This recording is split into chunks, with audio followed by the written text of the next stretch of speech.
जय गुरुदेव।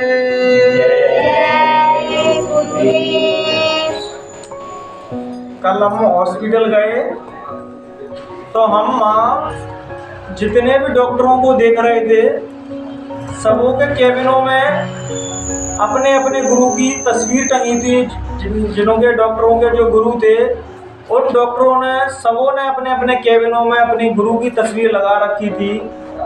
अब कोई पूछो कि वो कामयाब कैसे हुए, इतनी सफलता कैसे प्राप्त कर ली, तो भला उसको सफलता क्यों नहीं मिलेगी जो अपने गुरु को हमेशा अंग संग रख के चलते हैं और हमेशा उनका स्मरण करते हैं।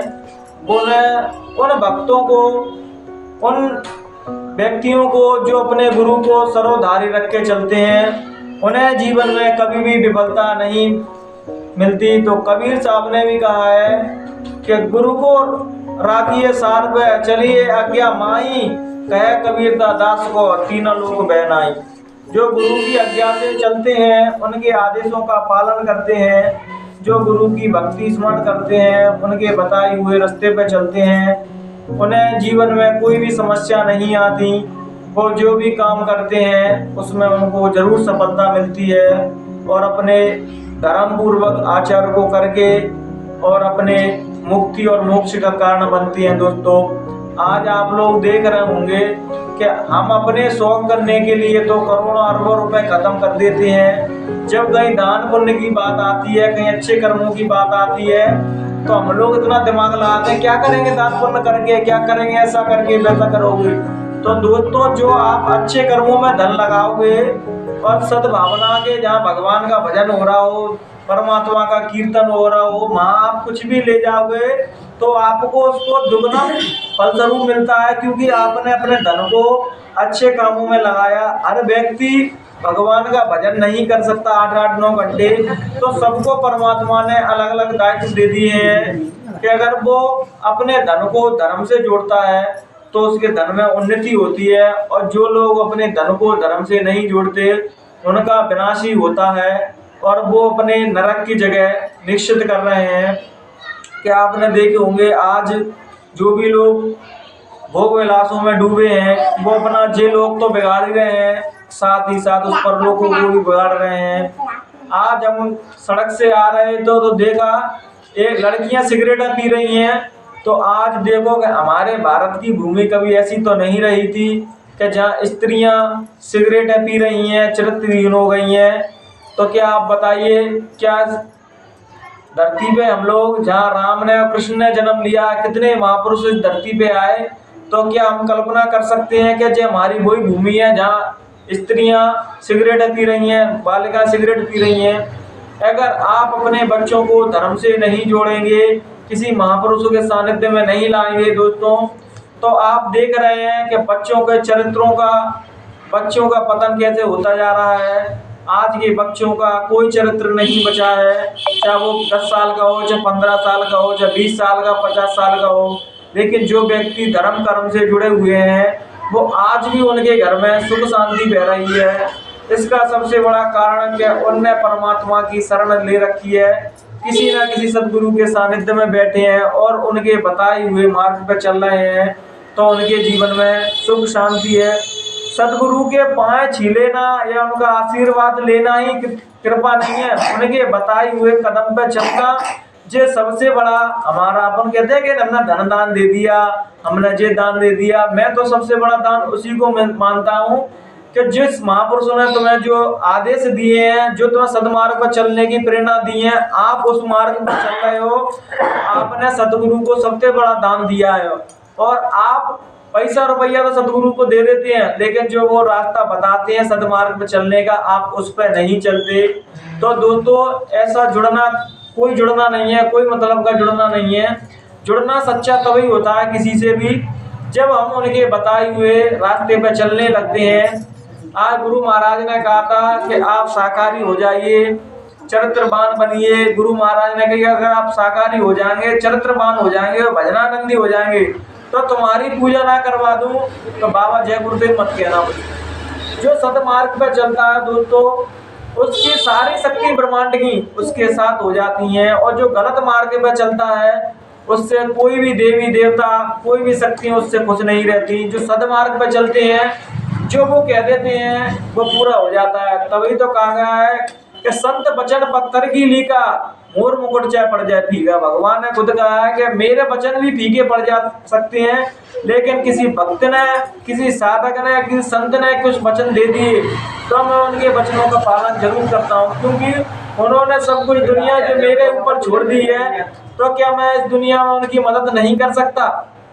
तो इसलिए हमें महापुरुष के सानिध्य में बैठना चाहिए, जिसे हमें जीवन का एक नई प्रेरणा मिलती है कि हमें अपने जीवन को कैसे जीना चाहिए। केवल खा पी कर ही मत नहीं मर जाइए, क्योंकि जीवन का यही उद्देश्य नहीं है।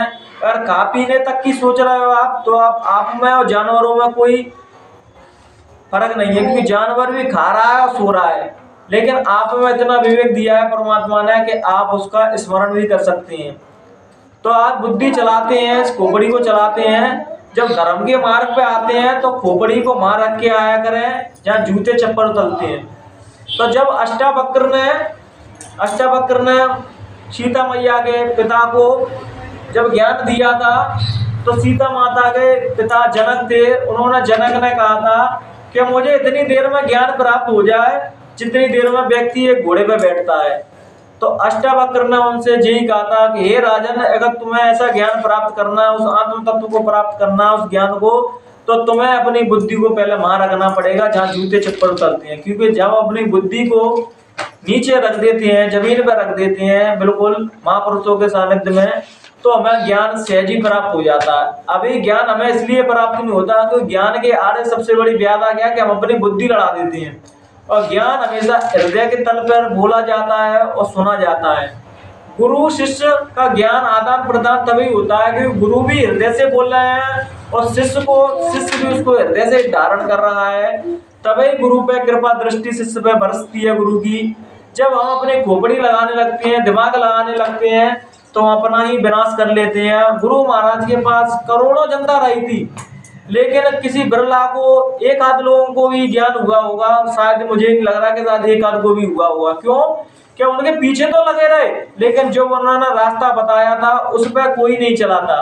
गुरु महाराज ने एक बार कहा था, जो लोग भीड़ देख रहे हो सब ये दिखाने की भीड़ है, इसमें मुझे एक व्यक्ति नहीं मिला जिसने मुझसे कहा हो कि परमात्मा से मिला दो। इस सदगुरु का काम, जो मुख्य काम है उनका यही रहता है कि जिस प्रकार उन्होंने परमात्मा को पाया, उस अनामी प्रभु को पाया जिसका कोई नाम नहीं है। आप लोग चाहे राम कहो चाहे कृष्ण कहो, कुछ भी नाम दे दो, लेकिन उस मालिक का कोई नाम नहीं है। उस नाम से उनका उद्देश्य यही है सदगुरु का कि आप उस मालिक से कैसे जुड़ जाएं, जिससे जीव आत्मा जन्म जन्मांतर से बिछड़ी हुई है। और हम अपने जीवन में इसीलिए परेशान है क्योंकि हमारे जीवन में परमात्मा नहीं है। जिस दिन हमारे अंदर परमात्मा का नाम स्मरण आने लगता है, परमात्मा का भजन आने लगता है, तो हमारे जीवन में कुछ भी दुख हो हमें कभी महसूस ही नहीं होंगे। जब तक हमारे जीवन में भजन नहीं है तो हमें सौ दुख व्यापेंगे, और हमारे अंदर भजन है, भजन का सामर्थ्य है, भजन का बल है हमारे अंदर, तो हमें कोई दुख, कोई कहते हैं कि भजन करने से दुख मिट जाएंगे, दुख तो नहीं मिटेंगे, लेकिन दुख तुम्हें महसूस ही नहीं होगा। तुम भजन कर रहे होगे, कैसा भी दुख तुम्हारे जीवन में आ जाएगा तुम्हें महसूस ही नहीं होगा। तो इसलिए आप भजन करें नियमित रूप से। जिस प्रकार खाना रोज खाते हैं, जो भी आप दिनचर्या करते हैं डेली काम, उसी प्रकार भजन को भी नियमित रूप से करें। क्योंकि आप अगर बैठोगे तो चाहे मन आपका लगे या नहीं लगे, लेकिन आपकी हाजिरी मान लग जाएगी कि जो भजन में बैठा। मन तो किसी का भी नहीं लगता। तुम्हें क्या लगता है जो महात्मा हो गए हैं, जो साधक हो गए, उनका ही मन लग जाता है? नहीं लगता। जब वो बैठते हैं वो कहते नहीं, करत करत अभ्यास जड़ मत हो सुजान, रस्सी आवत जाता सिल पर डाकर निशान। तो कर करके अभ्यास। और कृष्ण भगवान ने अर्जुन से यही कहा था कि अर्जुन, मन किसी के बस में नहीं रहता। जो साधक, जो योगी, जो संत ध्यान भजन करते करते अपने मन को धीरे धीरे बस में कर लेते हैं, वो योगी हो जाते हैं, ज्ञानी हो जाते हैं, दिव्य दृष्टि खुल जाती है उनकी, और वो ज्ञान प्रचार को भूत भविष्य सब देख सकते हैं। तब जो अपने मन को नियमित कर देंगे, क्योंकि जीतना बाहरी चीजों से नहीं है, जीतना अपने अंदर अपने मन को जीतना है, तभी सच्चा युद्ध कहलाता है। तो मैं आपको दो पंक्ति शायरी की सुनाऊंगा और अपने वचनों को खत्म करूंगा। तो शायरी में यूं कहते हैं शायर, क्या दुनिया में हवा भी बेच देते हैं लोग गुब्बारे में भर के, दुनिया में हवा भी बेच देते हैं लोग गुब्बारे में भर के, और दुनिया में पानी भी बेच देते हैं जो फ्री है, पानी भी बोतल में भर के बेच देते हैं। तो बनना है तो फूलों की तरह मत बनो कि तोड़ दो और मुरझा जाए। बनना है तो पत्थर की तरह बनो, जिस दिन तरह से जाओगे उस दिन परमात्मा हो जाओगे। तो अपने आप को इतना कठोर बनाओ, इतना परिश्रम करो, इतनी मेहनत करो कि उस मालिक को भी तुम्हें दर्शन देने के लिए आना ही पड़े। तुम इतनी तपस्या करोगे, ध्यान भजन करोगे, उसका स्मरण। ये नियम केवल अध्यात्म ही लागू नहीं होता, हर फील्डों में ये वचन लागू होता है। अगर आप मेहनत करोगे और आपके अंदर सच्चाई है और ईमानदारी है तो आपको सफलता प्राप्त करने से कोई नहीं रोक सकता। अगर आपके विचार खराब हैं तो आप कुछ भी कर लो, कितना भी ध्यान भजन कर लो, कितनी भी माला पहन लो, कुछ होने वाला नहीं है। क्योंकि माला का उद्देश्य और भजन का उद्देश्य क्या है? अपने अंतःकरण को शुद्ध करना, और वो ही शुद्ध नहीं हुआ तो व्यर्थ की गई माला और व्यर्थ का ही गया भजन।